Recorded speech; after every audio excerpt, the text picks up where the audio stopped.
శ్రీ గురుభ్యో నమః. శ్రీ మహాగణాధిపతయే నమః. శ్రీమాత్రే నమః.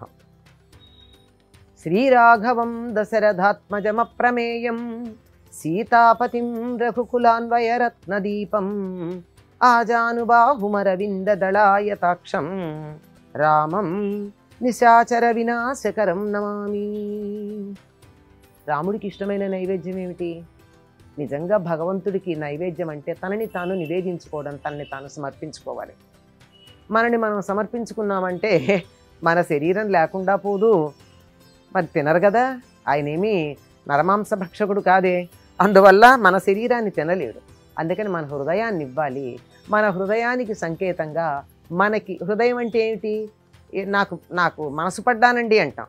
కనుక నాకు నచ్చిందేదో అది భగవంతుడికి ఇవ్వాలి.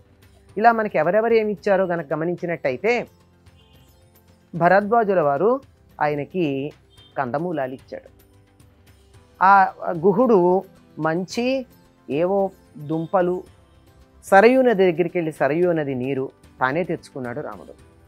శబరి ఆవిడ ఏ చెట్టు పళ్ళు బాగుంటాయో చూసి తాను ఆ చెట్టు పండు రుచి చూసి ఆ చెట్టు పండు బాగుంటుంది అన్న పళ్ళు తెచ్చిస్తే వాటిని స్వీకరించాడు. ఇలా ఎవరు ఏవిస్తే వాటిని స్వీకరించడానికి రాముడు సిద్ధంగా ఉంటాడు. అందువల్ల మనమేమి ఇవ్వాలి? మనకిష్టమైనవి, అలాగే రుచికరంగా ఉండేవి, పాడు కానివి, మధురంగా ఉండేవి, వీటిని మధురమైనటువంటి ఫలాలే స్వీకరించినట్టుగా మనకి అరణ్యకాండంతా కనపడుతూ ఉంటుంది. అయితే కౌసల్య అంటుంది, నాయన రుచికరమైనటువంటి పదార్థాలు నువ్వు అంతఃపురంలో అనేక మంది వంటవాళ్ళు వండి పెడుతూ ఉంటే తినే అలవాటు ఉన్నటువంటి వాడివి, అడవిలో ఏం తింటావు నాయన అని అడిగింది. అందువల్ల అటు రుచికరమైన పదార్థాలు వండి పెడితేనూ స్వీకరిస్తాడు, ఇటు మామూలుగా కందమూలాలు ఫలాలు ఇస్తే కూడా స్వీకరిస్తాడు. ఏవైనా సాత్విక ఆహారం మాత్రమే రాముడు స్వీకరించేటటువంటిది. అయితే మనకి శ్రీరామనవమి అనగానే ప్రత్యేకంగా ఇవాళ కొన్ని నివేదనలు చేసే అలవాటు ఉంది. ఏమిటవి అంటే తప్పనిసరిగా పానకము, వడపప్పు చేస్తాం, సలిమిడి చేస్తాం, కొబ్బరికాయ, అరటిపళ్ళు, ఇంకా ఆ కాలంలో లభ్యమయ్యేటటువంటి అన్ని రకాల ఫలాలు నివేదన చేస్తాం. ఇది ప్రధానంగా మనకి కనపడేటటువంటి అంశం. ఎందుకంటే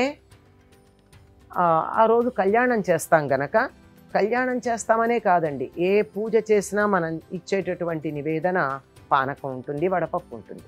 ఎందుకంటే పానకం బెల్లంతో చేస్తాం గనక మనం పూజ చేసినప్పుడు చాలా శక్తి వినియోగం అవుతుంది. ఆ వినియోగం అయిపోయినటువంటి శక్తిని మళ్ళీ మనం నింపుకునేటందుకు, పూరించుకునేటందుకు పానకం పెడతాం. అదేవిధంగా అప్పటికప్పుడు శక్తి కలిగేటటువంటి మంచి మాంసకృత్తులు కలిగినటువంటి ఆహారం నానబెట్టినటువంటి పెసరపప్పు, ఇది తీసుకుంటాం. ఇవి ప్రధానమండి. పైగా వీటిని నివేదన చేయడంలో ఒక ప్రత్యేకమైనటువంటి కారణం కూడా కనపడుతుంది. ఈ రోజు నుంచి మనకి వేసవికాలం ప్రారంభమవుతూ ఉంది. వేసవికాలం మొదలవుతూ ఉంది గనక ఇంటికి ఎవరైనా వచ్చినట్టయితే చల్లని పానకం ఇస్తే, అంటే అందులో కొంత ఉప్పు ఉంటుంది, కొంత తీపి ఉంటుంది, కోల్పోయినటువంటి లవణాలని శక్తిని పొందడానికి వీలవుతుంది.